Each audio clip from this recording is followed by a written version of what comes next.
Lou Thesz successfully defended his World Heavyweight Championship. Rogers strut. Kowalski's got him right where he wants him. Dory Funk Jr. wanting that World Heavyweight Championship. 10 pounds of pure gold. Simon Felder's Dusty Rhodes has just become the World Heavyweight Wrestling Champion. Presenting the greatest organization in wrestling history. We always deliver on our promises at the National Wrestling Alliance. Yeah, but pretty hard, and look at what are you going to work now? Oh! Hey everybody, it's Durger time. Thank you for joining me once again for another episode of NWA, the Dynasty. We are on the cusp of it, folks. We are on the cusp of getting to small. We only need 35 in our home region. We are at 34, one more month, and we're there, possibly after this episode. Very exciting. We've climbed our way back up, and we are basically where we need to be. So super cool, super exciting, and hopefully that brings with it a whole host of new options for broadcasting, and hopefully be able to get out of where we're at now with IWTV, get onto something better. I'm still looking at potentially adding broadcasters, so let me know in the comments if you're interested in seeing that, and if I do that, if you're also interested in seeing a standalone database to add them into your own saves. So if I do that, it'll just be a separate database that just has broadcasters. The Real World Chronicles Plus expansion has a nice collection of broadcasters, but I'm still personally not super thrilled with just sort of how this database runs their broadcasters and the volume of them. There's a lot that are missing. There's some that are there that are nice, but I don't think they're right. And we're missing a whole host of very US focused major broadcasters, especially when it comes to subscription networks, which truthfully, while they're not that impactful in wrestling currently, I suspect in the next 5 years or so will become a predominant place for a lot of professional wrestling. So, obviously you have Peacock already running pay-per-views, and that's not represented on here, but we'd have, Paramount Plus, we have Amazon Prime, Netflix, even Disney Plus. All of these are potential, there's more than just Hulu Plus, and I know Hulu Plus is only on here, I believe, because it runs some like foreign stuff, maybe in Canada for some pay-per-views, and I think it has some syndication stuff, but there's a lot more that we could add. So let me know what you think about that, whether we should add them, and if I do add them, what your thoughts on me releasing that for everybody else. That said, let's get on to the next show. We don't have another pay-per-view scheduled yet. We certainly can add one in. We originally were going to do every other month. I want to see how this end of month shakes out. Right now, we definitely spent a lot more money. We did get a little bit more ticket sales, and we did get pay-per-view sales, but I'm not sure if production costs ended up ultimately panning out. We're still paying a lot of money for our training center, which is the Nightmare Factory, which we do own. We could always shut it down.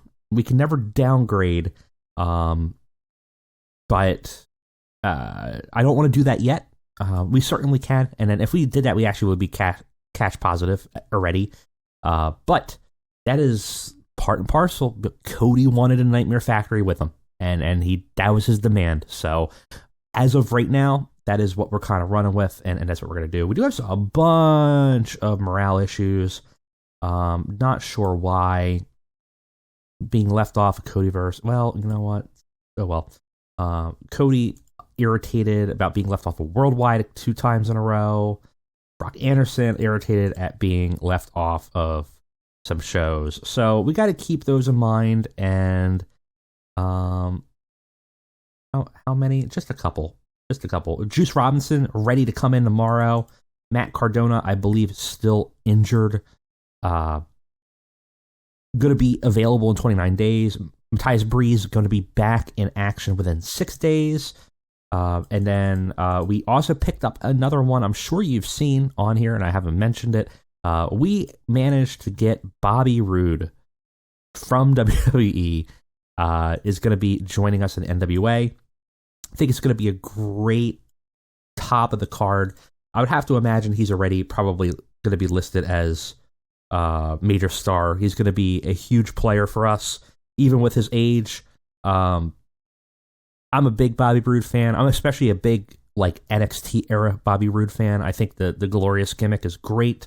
I think the that sort of like I'm the showstopper gimmick is really strong and probably one of his strongest characterizations for a while.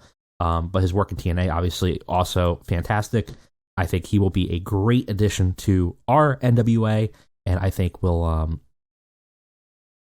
I don't do we put him in a feud with, I mean he's going to be heel. I don't know if it makes sense to run him against Cody. We'll have to figure it out. But we also have to figure out some of these morale issues. What, Joe Henning, what's your irritation? You were left off of Worldwide. You were left off Crossroads. You had a victory at NWA Worldwide, so he's happy about that. All minor issues I'm not that concerned about. Anyways, let's get on with the show. Let's go to our next episode of Worldwide. All right, boys, we are back. Some news going around. It looks like Michael Elgin is moving on from Noah. Certainly don't care.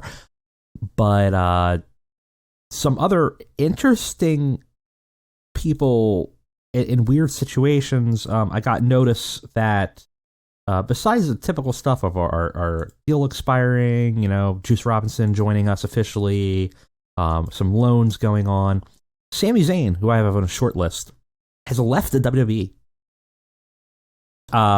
Yeah. Well, very interesting. Currently unemployed. Very fascinating. I don't think we can get him. And I know I said I'm not going to hire people, but I think there's certain opportunities where there's certain people you just have to hire.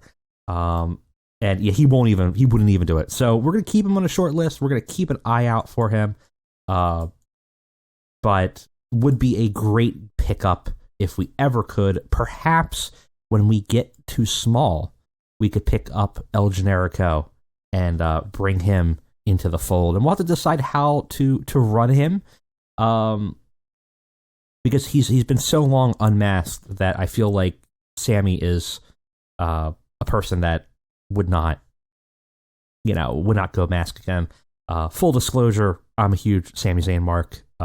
Yes, I'm upset about. Yes, I watched Elimination Chambers the first time I watched a WWE pay-per-view in like five or 6 years, and it was because I was hopeful that Sammy would finally win, because I think he had, outside of maybe Finn Balor, I personally believe he was the guy that was probably the most misutilized and could have been the next huge baby face for the company, and instead just sort of became a successful, but ultimately not to his full potential. I thought this was maybe that opportunity, but of course it looks like the fruit doesn't fall far from the trees from Vince booking, and unfortunately I was very disappointed. So I would love to reclaim that and give him the face run that Sami Zayn deserves, but unfortunately he's not interested in us yet. But we will keep an eye out on that. Perhaps we can lure him in with a small size increase. Juice Robinson gone from New Japan. Regional battles. Unfortunately, we were 3rd out of 8th again. This hurts us because we are going to be reduced by 5%. Before we go on, I mentioned that we should look at it. I think it's time to add some people to our alliance. So currently, we do have Major League Wrestling added to the fold. We have not utilized them in really much of a capacity. And so far, they have not, I believe, really done much with our titles at all. I want to say. I've not seen them really pull people in, which I thought was interesting because I would have thought that they would have wanted Cody at some point, but apparently we're not interested in signing them. I think we need to add another member, start to look at who we could potentially add. We talked about adding some more of the broadening horizons, talked about maybe bringing the championship wrestlings back into the fold, and I think that would make a lot of sense. We have Memphis, we have Hollywood. Now they don't really have much going on for them, but would probably help them out a little bit. We also could look to expand to Mexico or Japan and look at, who would we want to bring in some talent, right? And who could we have a good relationship with? I had mentioned Stardom. I think would be a really crazy good grab, and if they would be willing to join us, and I don't see a reason why we shouldn't bring them into the alliance if they're willing to bring it in. It would steal them from New Japan in a weird way, which I'm kind of shocked that they're not there. And let's see if they would join. They would accept. So I think for women's Japanese, I think this makes a lot of sense. I think this gives us a lot of potential people to bring in. So we bring them in, and then we can look at other, companies. You have All Japan Pro Wrestling would probably be interested. I think. Big Japan probably not. DDT I think is already in an alliance. Noah I think is already in an alliance too. Yeah. So it gives us, and the New Japan obviously is in an alliance. Somehow not with Stardom, which makes no sense, but we'll exploit that. So it gives us a couple options. You got Dragon Gate. Dragon Gate's definitely an option, and something we could pull in. Got Ultimo Dragon in there. I don't know a lot of people on here, but I'm sure a few people in the comments will have some good ideas. If we were to bring them in, let's see if they would join. They would accept. So that would give us a nice influx of, one, it gives us a place to maybe send people on excursions or developmental, if we can get that agreement. And that might not be a bad idea to just kind of move people off the roster occasionally. That's definitely a decent option. 01 historically was a former NWA company. They were actually says right here, to presented 01 with the Pan Pacific Premium Heavyweight Championship. From what I understand, Dragon Gate also has some interesting lineage because of Ultimo Dragon to Japan, or to the NWA. So there's some opportunity there that we could actually revive a long dormant NWA title at some point and do something with them. So I think just want to get on close to this mic, because there's at least one person that watches us very frequently that's been asking for this every comment section. Hey guys, you think I should I invite Dragon Gate? I'll invite Dragon Gate. They're now a member. All right, so we have 3 total alliance members. I think that's it for now. Instinctually, I kind of want to bring in. I want to bring Championship Wrestling home. Do we do it? Let's just bring them home. We'll bring them home. Okay, that looks good for now. I'm not looking to expand for very long here. I think that's pretty good.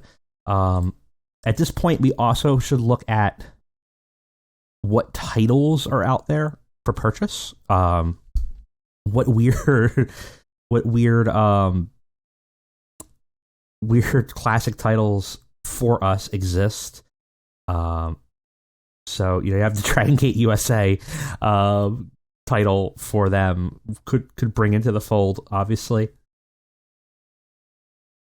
But we're going to be looking at what a beautiful belt. I hate the fact that they got rid of that belt. It's really weird that we could buy it, but that's a damn shame. I don't see any of the NWA belts for sale out there. And that might be because they're kind of folded into things already. So if we were to add a title, we would probably have to rebuild it because there does not look like they are floating out there anymore with any lineage. So if we were to build a new Alliance title, for example, for Dragon Gate, we would likely have to go ahead and rebuild it. But that's for another episode. Let's go ahead. Let's get on to Worldwide and start our next month. All right, still booked in the GPD studios. We got something going on with Ricky Knight and Arn Anderson. Wrestler's Court, it looks like. What did you do, Ricky? Accused of joining the wrestling locker room for a night out, or not joining. And of course, you have to now buy drinks for everyone. Positive impact. Of course, our last time we meddled, it ended up becoming a big disaster. So this time we will open for him.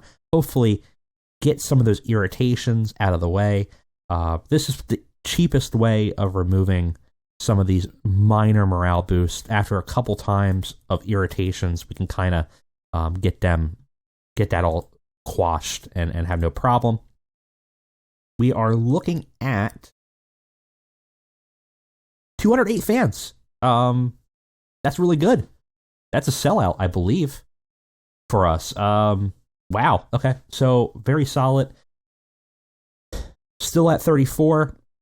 Hopefully with this episode, we can get up to 35, get up to small, and then that's going to be a big game changer for us and start dealing with hopefully everything. Be able to change our broadcasters, change our everything, maybe attract some new people, and start building that momentum.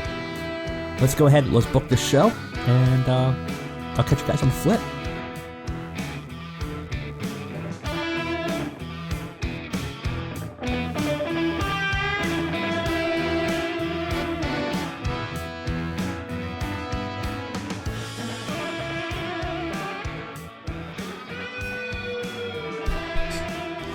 All right, guys, we are back. 95 minutes because we're only doing an hour and a half show. Hopefully that can change. We can get 2 hours if we can get a good contract going. And hopefully this show is pretty good, I think. A lot of story happening in this. So we'll have to see if this does well. Obviously, with that regional rating, it was a little under par. So we're hoping, again, getting those 60s or higher will be a measure of success for us. We will certainly do fine if we do under that because of where we are. But really, we want to get that top of the regional rankings. Let's go ahead. Let's get to the show and see how this shakes out. Starting off, we have our 2 pre-show matches. Both of these are part of the tournament. This is an exceptional pre-show match. Jacob Fatu versus Homicide. Jacob Fatu defeats Homicide in 11 minutes by pinfall. Was part of the tournament. Fatu had a 66. Homicide a 47. Gives us ultimately a 60. Very good match to start off the show. We're still gotta fix this Nick Aldis Camille thing. But Nick Aldis versus Chris Adonis. It's okay, actually. This match is not that bad. Nick Aldis has a 49. Chris Adonis has a 34. Nick Aldis defeats Chris Adonis in 11 minutes. Nick Aldis is going to be a really strong... Once we get him out of the tournament, say what you will, but he's a solid hand. He's going to be a good upper mid-carder for us. Maybe even a good challenger against Cody. There's some history there that could be interesting. Ultimately, this gives us a 45. And we start the show off proper. Cody coming out, gloating after his win at the Cody Verse. He's holding the belt. He's smirking at the crowd. He's got his microphone. They're booing him. And he says, all right, pipe down. I want to be real with all of you. It's really hard being me. I know that sounds all ego, but hear me out.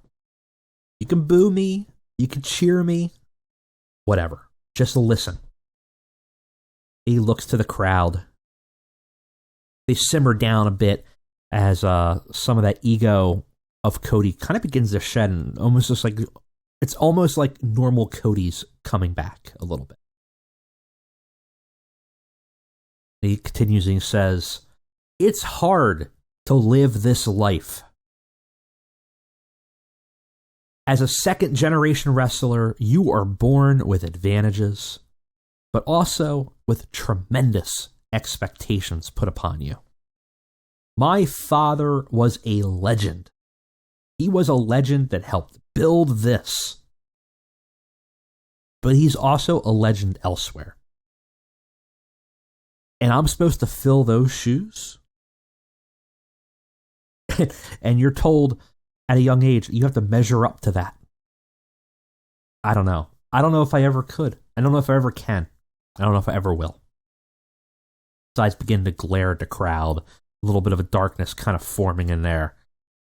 And he says, but what I can tell you is that none of you have ever helped.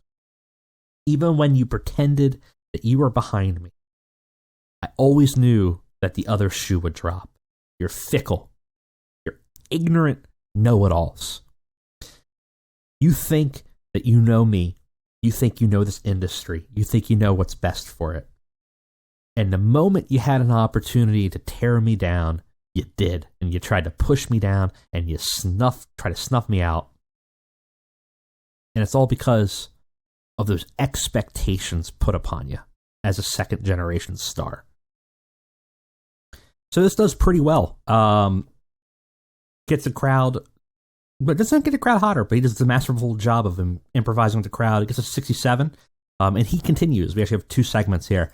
Cody continues, the crowd turning on him as after he called him out, and he goes, well, no longer will you dictate things. This is the Cody Verse, bitch. This is my world, my nightmare to live. None of you are ever going to take it from me, and nobody is ever taking this title, my father's title, my title, away from me. I've started revolutions in this industry, and if I have to again, so be it. And with that, some music plays. We get first Joe Axel Henning coming out to greet Cody, gives him a handshake. And then we have The Order, Zach and Roy Knight coming in, also shaking his hands and joining him as a new stable forms. And he says, you see, I'm not the only person in this company that's a second or third gener. We've all faced the same pressure. We've all dealt with the expectations put upon us by our parents, our fathers, and you all. And we all had that one thing in common.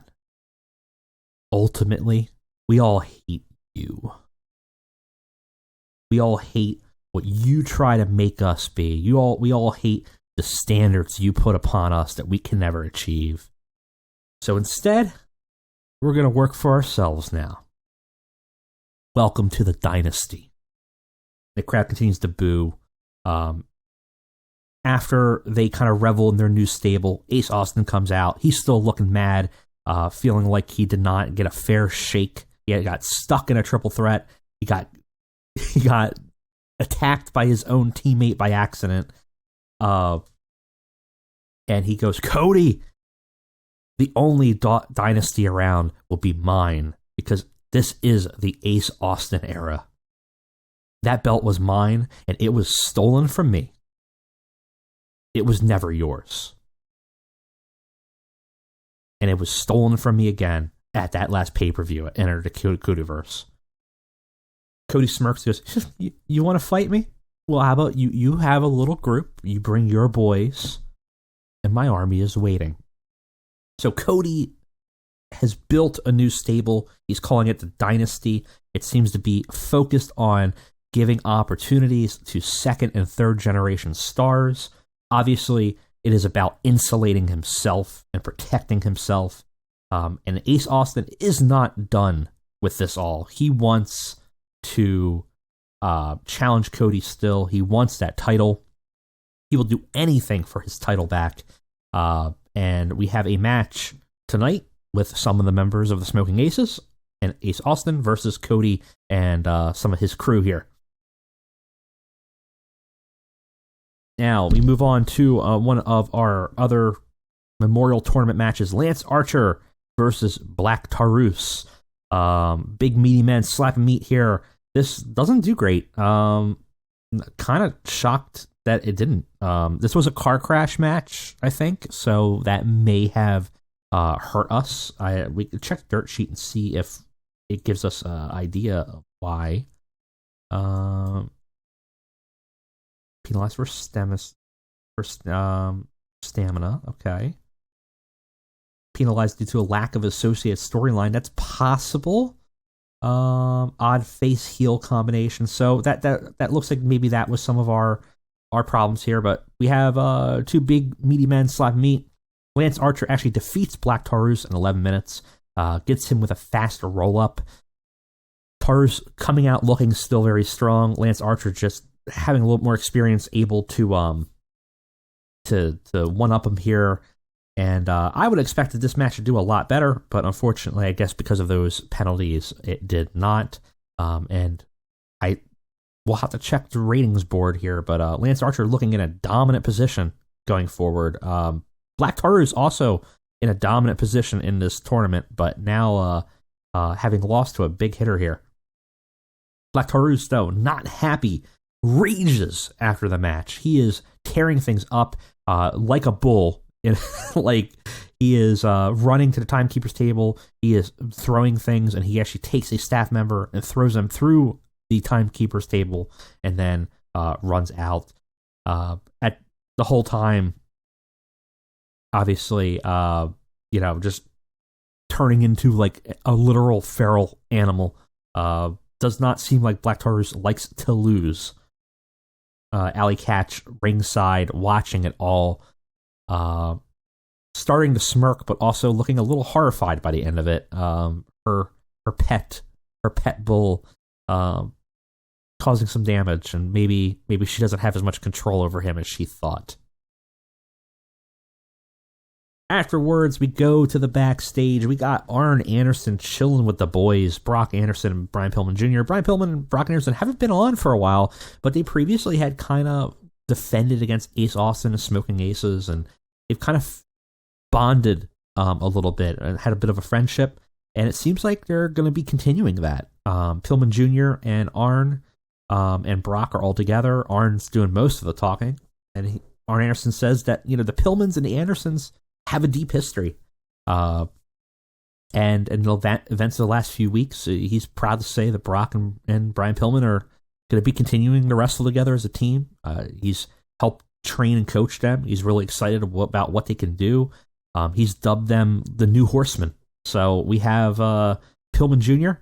and Brock Anderson. Pillman Jr. was a Four Horsemen member, not a founding member, but was in it for like a year. So there's a little bit of association there.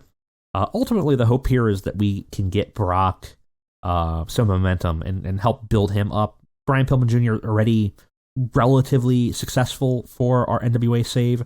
So the teaming of both of them should probably be pretty positive for us, I think. Ultimately, the segment does okay. It's 45. Arn's not that great on the mic, but overall, it's not too bad. He has a little catchphrase, and he throws his "I'm gonna put a Glock in your face" catchphrase, I guess, and does something that gets the crowd to pop a little bit. In a match that's better than I thought, but probably worse than what we really need, the members of the Factory Aaron Solo, Nick Camarado, and now Tim Storm Jr. fight Colt Cabana, Aaron Stevens, and Warhorse. The Factory takes the win here, defeating Colt Cabana. Tim Storm actually doing the one and actually submits Colt Cabana after Colt tries to perform a little bit of comedy in the ring, starts to do a little comedy act, and Tim Storm Jr. now with a much darker tone does not give him the opportunity, takes advantage of him, and ends up getting him into a submission. Overall, Nick Camarado has a 35, Aaron Solo has a 42, Tim Storm Jr. improving at a 37. Warhorse at a 54, Aaron Stevens at 51, Colt Cabana at a 51 as well. We advance 2 storylines with this. We've started actually 2 new storylines for everybody. Just moving them into new things. And start both here. Tim Storm Jr. off his game, which actually, I have to say, for being off his game with a 37, there's some potential there. QT Marshall and Danhausen ringside doing good work as managers, and ultimately got the crowd hotter. Afterwards, why is QT not ringside? He must have been set to off screen. QT should be there. He's temporarily Tim Storm's manager. I'm looking for somebody that can be his manager that fits is a little bit better on the mic, which I think is what Tim Storm really needs. But the goal of this entire storyline is to get Tim Storm to be a bit better. That's our hope here. QT Marshall standing ringside, mainly speaking for him. He says, I told Tim Storm Jr. that he could be the next biggest star in this company, and I did not lie to him. He came in here all smiles and ate all your shit. All day, every day. Online, it's all, Tim Storm Jr. sucks. He's not his dad. And he still smiled and came in and did it all for you, day in, day out. Well, no longer. Tim Storm Jr. was held back. He was restrained by his father's failed legacy, by the disrespect of the fans, and by himself. Now he's unchained. Now he's in the Nightmare Factory. Now he's unstoppable. He's no blue chipper smiling at you anymore. He's found his darkness. He's a damn renegade cowboy. Tim Storm Jr. obviously acknowledging the crowd's boos, and just kind of ends up saying, screw you all, screw my dad.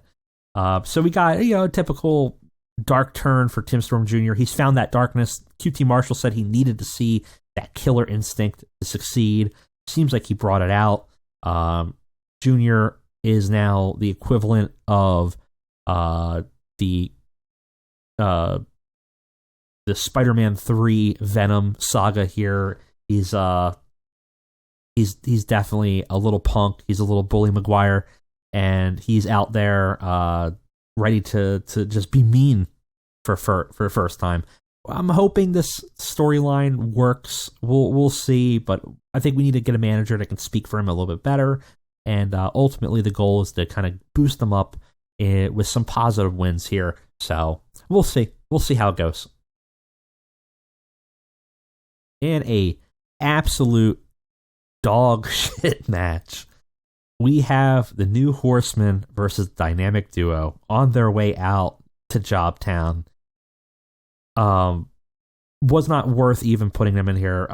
Pillman and Anderson looked like crap just by association, it seems like. They had terrible wrestling, but had a decent reaction from the crowd. 4 Horsemen defeat Dynamic Duo in 10 minutes. Brian Pillman Jr. pins Mark Billington. They give him a spike pile driver. Lost heat with the story. This is just a horrible match. Arn Anderson doing good work ringside, though. But, yeah. Can't wait to get rid of these guys.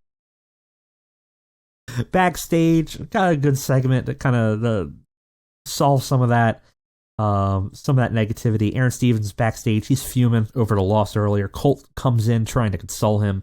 Aaron is irate. He says, "Hey man, yeah, I'm sorry for that bad spot out there." Aaron tries to console him. Colt tries to console Aaron. Aaron just snaps at him. He's like, "No, No, you didn't. Colt, you were out there making a fool of yourself again. You were playing to the cameras to be funny, and your attention wasn't on your opponent, and that's why we lost. Colt goes, yeah, well, that's true. But that's who I am. I'm the funny guy. I make people laugh. I mean, that's what we both are. Aaron snaps. No. He stabs his finger into Colt's chest, pointing into him.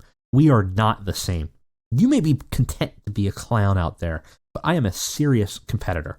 And I am so sick of being labeled as some fool. Get your shit together.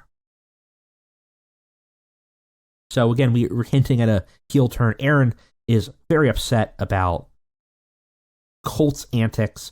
He's upset about his placement in this team. He wants to be considered legitimate. Colt's just happy to have fun and have good wrestling matches and enjoy himself. Aaron has dreams of grandeur and that there's obviously division there that's going to come to blows. This does pretty good.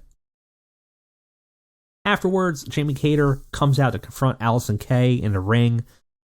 Kay says that she was impressed by her match, but like everybody else, 5-minute challenge. You got to beat the clock with me if you want a shot. Allison Kay seems very smug. Seems like she's pretty confident she's going to win. Jamie Hayter's like, yeah, okay, whatever. The match, unfortunately, isn't very great because it's so short. And actually loses heat for it. It's an extremely short match. Jamie Hayter in 4 minutes does defeat Allison Kay with a roll-up.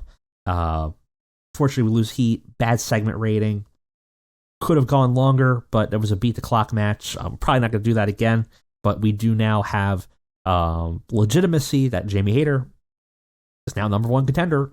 Allison Kay set those rules, so Allison Kay now has to deal with Jamie Hayter beating the clock and having to face her. Afterwards, we get a little bit of character work. Allison Kay gets a flash pinfall on being placed on her before the bell. She's shocked. She's acting out there shocked. Jamie Hayter's looking confident, and obviously the implications are that they now have a match. So for the title, Jamie Hayter has a big shot, a big opportunity here. This segment does much better. We gain back for this storyline and gets a 50. And our main event is pretty awful, actually. Real big bummer here. Axel Henning and Cody together, Ace Austin and Zicky Dice together. Dynasty storyline loses heat. Ace Austin's really off his game, and he certainly was. Usually he's getting like 60s. Cody have zero chemistry. We'll make sure not to put them in a tag match anymore. Ace Austin and Zicky Dice also have zero chemistry, and it dragged a little bit with an all-out pace.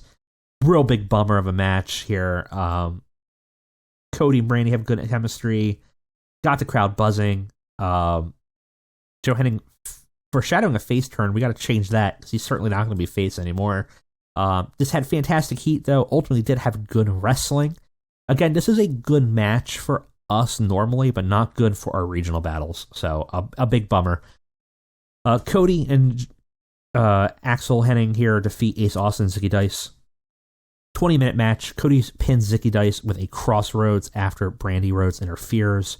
So a little bit of cheating going on happening. You know, they're showing that with that little stable, they're dominant. Ace Austin's Smoking Ace stable not looking as dominant anymore. Normally, they're the ones that are really good about getting in there and making Ace Austin win. And it seems like lately, one, they jeopardized his win last time, and now they weren't able to kind of deal with Brandy, and Brandy was able to out Smoking Aces, and ultimately giving them a big loss here. Ace Austin certainly not happy about this. Show overall, it's a 49. Could have been better. Really looking for that 60, but I'm happy that we started some storylines and we're building some stuff up. Bummer about the main event, but what are you going to do? Yeah, could have been better, could have been worse. I'll take it, though.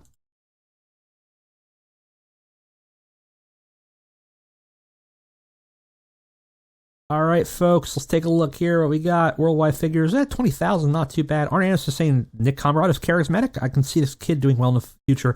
Arn Anderson's a great road agent for us. He is really positive. The show was considered awesome. So again, good for us, not necessarily good for our regional battles, but it's okay. Shelton Benjamin apparently about to leave WWE. WWE is like hemorrhaging people. Something we have to keep an eye on. Again, I don't want to go crazy on our roster, but I'm willing to get rid of some people to build it up. Some homework for y'all. We need a new pay-per-view. I think we'll do another pay-per-view this month, unless we skip it, which is possible. But I'm feeling like we need another pay-per-view. What's a good pay-per-view name? I have a couple in the wings, but I kind of want to have some good pay-per-view names for the Dynasty series. So if you got some good ideas for NWA pay-per-view names, let me know. I'm still deciding whether we're going to have one this month or we'll skip it and just go to the Crockett Cup. I don't know. Actually, we'll probably shift to the Crockett Cup because coming out of the Crockett Cup, we still have this other tournament going on, and so I don't think we can do the Crockett Cup quite yet. I think we're going to bump that later into the summer. But certainly a pay-per-view in May at the latest is what we're shooting for. Maybe early May. Maybe we'll give ourselves like a 6-week period for that one and give us a little bit of time to build up. Size-wise, we're still at 34. Hopefully we can build up to 35. I was hoping this episode would do it for us, but maybe by another episode we will get it. Still losing money. But that is what it is. Guys, in terms of the channel here, I got some big stuff coming up in the future that I'm excited about. New series should be dropping relatively soon, probably in the next 2 weeks, so keep a lookout for that. And we are so close to 2,000 subscribers. Subscriptions have crawled down in the January periods and the February periods, obviously, as everybody knows in the YouTube worlds that ends up happening. So please, if you're not subscribed, please think about subscribing. It does a world of good for the channel. And maybe I have a special surprise for you all when we hit 2,000. So please, if you haven't already, subscribe, like the video, and then comment about what we should do for the event. What should the name be? Thank you guys again. Have a great one. And I'll see you next time for another NWA Dynasty.